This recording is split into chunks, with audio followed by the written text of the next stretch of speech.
ప్రోగ్రాంలు ఒకేసారి జరగడం వల్ల కొద్దిగా లేట్ అయింది. ఎంపీటీసీ సభ్యులైతే వచ్చి ఇంచుమించు ఒక పైన అవుతుంది కనుక లేట్ అయితే కూడా మాదే, అంటే అందులో ఎంపీటీసీలు ఉన్నారు, మేము ఉన్నాము. ఎంపీడీఓ గారికి చెప్పి ఒక పావు గంటలో స్టార్ట్ చేస్తారండి, అప్పుడు వరకు ఆగండి అని చెప్పడం కూడా జరిగింది. దాన్ని ఆయన రిక్వెస్ట్ పూర్వకంగా ఆలోచించి చెప్పడం కూడా జరిగింది.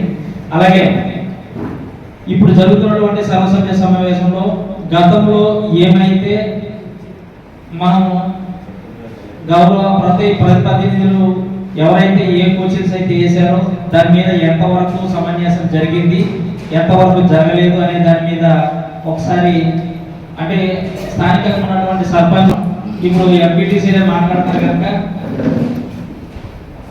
గవర్నమెంట్ అధికారులు, మండల స్థాయి అధికారులందరూ కూడా అడిగిన దానికి తూచా తప్పకుండా సమాధానం ఇవ్వవలసిందిగా మనస్ఫూర్తిగా కోరుకుంటున్నాం. డిపార్ట్మెంట్ విషయానికి వచ్చినప్పటికీ నాతవరం మండలంలో 2 పిహెచ్సీలు ఉన్నాయి, ఒకటి గురుపూడి, 2 నాతవరం. ఈ పిహెచ్సీల పరిధిలో ఇప్పుడు ప్రెజెంట్ జరుగుతున్న ప్రాబ్లమ్స్ అయితే హెచ్పి వ్యాక్సిన్ అనేది జరుగుతుంది. ఈ హెచ్పి వ్యాక్సిన్ అనేది 14 సంవత్సరాల పిల్లలకి సర్వైకల్ క్యాన్సర్ రాకుండా, గర్భాశయ ముఖ ద్వారా క్యాన్సర్ ఏదైతే ఉందో అది రాకుండా వేయడానికి గవర్నమెంట్ నిశ్చయించారు. హ్యూమన్ పాపిలోమా అనే వైరస్ వలన ఈ క్యాన్సర్ వస్తుంది. ఎక్కువ మంది వైద్య ఛార్జ్తో బాధపడుతూ క్యాన్సర్ రూపానికి చెంది లోపుగా చూపించుకొని గర్భాశయాన్ని తొలగించుకోవడం జరుగుతుంది. చాలామంది ఎక్కడ చూసినా హిస్టెక్టమీ ఆపరేషన్లు చేయించుకున్నామని చెప్పడం మనం వింటూ ఉన్నాము.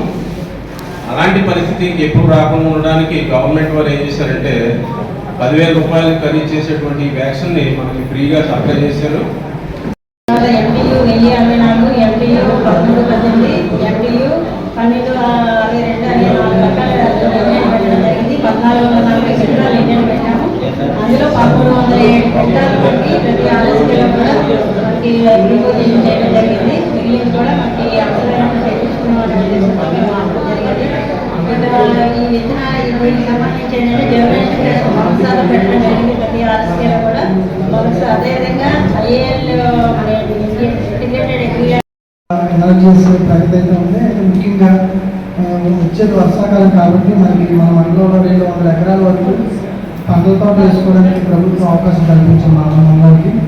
కాబట్టి ఎవరైనా సరే ఈ ఖాళీగా ఉన్న భూములు ఏమైనా ఉంటే జీడి, మామిడి, సపోటా, కొబ్బరి, జామ, పామాయిల్ అటువంటి రకాలు ఏమైనా కావాల్సిన పంటల తోటలు ఏమైనా కావాలంటే గ్రామంలో ఉన్న ఫీల్డ్స్ కానీ, గ్రామ కాలేజెస్ కానీ, గ్రామ పెద్దలు కానీ కలిసినట్లయితే వాళ్ళ ద్వారా అప్లికేషన్ అనేది మేము తీసుకొని ఎంపీడీఓ గారి ఆధ్వర్యంలో పెట్టి వాళ్ళ ఇంటికి ఎస్టిమేషన్ చేయడం జరుగుతుంది.